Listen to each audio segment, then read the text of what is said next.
அண்மை செய்தியை பார்த்துக் கொண்டிருக்கிறோம். சென்னையில் சம வேலைக்கு சம ஊதியம் கோரி இடைநிலை ஆசிரியர்கள் 3வது நாளாக போராட்டம் நடத்தி வருகின்றனர்.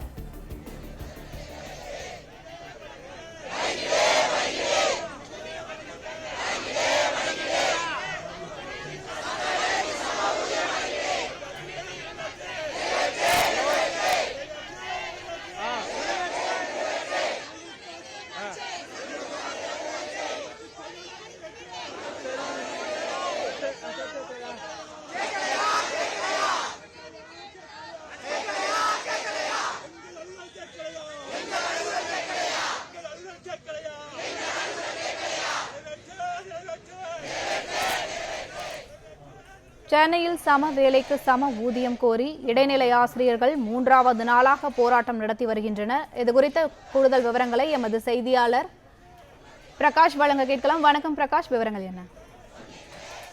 சம வேலைக்கு சம ஊதியம் வழங்க கோரி சென்னை மாவட்ட ஆட்சியர் அலுவலகம் அருகில் இடைநிலை ஆசிரியர்கள் 3வது நாளாக போராட்டம் நடத்தி வராங்க. 2009ஆம் ஆண்டு மே 31ஆம் தேதி வரை நியமிக்கப்பட்ட அரசு பள்ளி இடைநிலை ஆசிரியர்களுக்கு அடிப்படை ஊதியமாக 8,370 ரூபாயும், அதே ஆண்டு ஜூன் 1ஆம் தேதியிலிருந்து நியமிக்கப்பட்ட ஆசிரியர்களுக்கு 5,200 ரூபாயும் அடிப்படை ஊதியமாக நிர்ணயிக்கப்பட்டிருக்கிறது. ஒரு நாள் வித்தியாசத்தில் அடிப்படை ஊதியம் சுமார் 3,170 ரூபாய் வரைக்கும் குறைவாக நிர்ணயம் செய்யப்பட்டிருக்கிறது. ஒரே வேலை ஒரே தகுதி இருந்தும் இந்த சம்பள வித்தியாசம் தற்போது 16,000 ரூபாய் வரைக்கும் அதிகரித்திருக்கிறது. எனவே சம வேலைக்கு சம ஊதியம் வழங்க வேண்டும் என்று இடைநிலை ஆசிரியர்கள் தங்களுடைய போராட்டத்தை கையில் எடுத்திருக்கிறாங்க.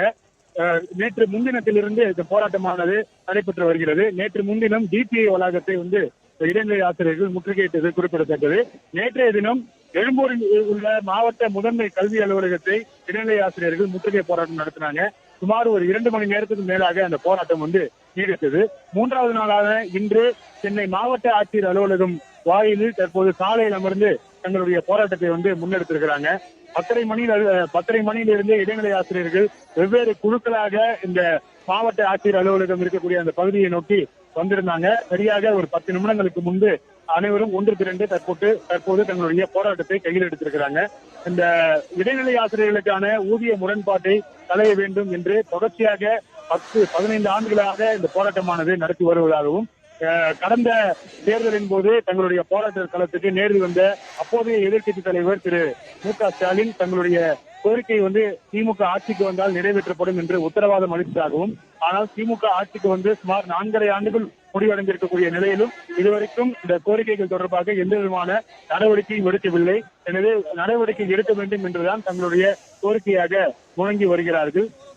சுமார் ஒரு 500க்கும் மேற்பட்ட இடைநிலை ஆசிரியர்கள் தற்போது சாலையில் அமர்ந்து போராட்டத்தில் ஈடுபட்டு வரக்கூடிய காரணத்தினால ராஜாஜி சாலையில, அதாவது சென்னை மாவட்ட ஆட்சியர் அலுவலகம் அமைந்திருக்கக்கூடிய ராஜாஜி சாலையில போக்குவரத்து பிளே ஸ்டோர் மற்றும் ஆப் ஸ்டோரில் இருந்து பாலிமர் செயலியை QR கோடு மூலம் பதிவிறக்கம் செய்யுங்கள். செய்திகளை உடனுக்குடன் பெறுங்கள்.